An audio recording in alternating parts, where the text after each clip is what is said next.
In today's video, I'm going to teach you how to add a template to your Miro board. Miro is a fantastic digital whiteboard app that's perfect for a range of uses, from brainstorming sessions to detailed project planning. If you're eager to make your working sessions more efficient by using templates, you've come to the right place.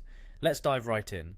First, let's head over to Miro's website by typing miro.com into your browser. Once you've reached the homepage, look for the login option right at the top corner and give it a click.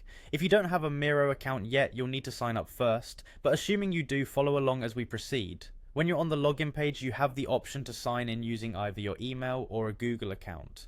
Choose the one that suits you best. For most people, logging in with a Google account might be quicker. Once you've entered your details, click on Continue with Email, which will redirect you to your dashboard. Your dashboard is your starting point for managing boards and projects. Now that you're on your dashboard, you'll see a variety of options. What you need to do next is to click on Explore Templates. This button will guide you to Miro's extensive library of templates, which are designed to cater to various needs and preferences. Once you're there, it's time to search for the specific template you want to use. You can do this by typing a keyword into the search bar, which will filter templates related to your search term. After you've found the template you're interested in, just click on Use Template. This action will copy the template into your board workspace, where you'll be able to edit and personalize it to fit your current project. With the template now on your board, you can start customizing it by renaming it.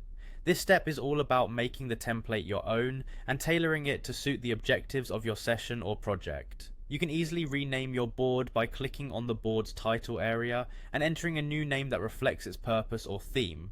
One crucial aspect of making a template your own is to rename the columns as well. This customizable feature is especially useful if you're working on a project that requires specific phases or categories. Customizing column names allows you to organize your thoughts and tasks more effectively. And there you have it. By following these simple steps, you've successfully added and customized a template on your Miro board. This process saves you both time and effort, letting you focus more on the creative and collaborative aspects of your work.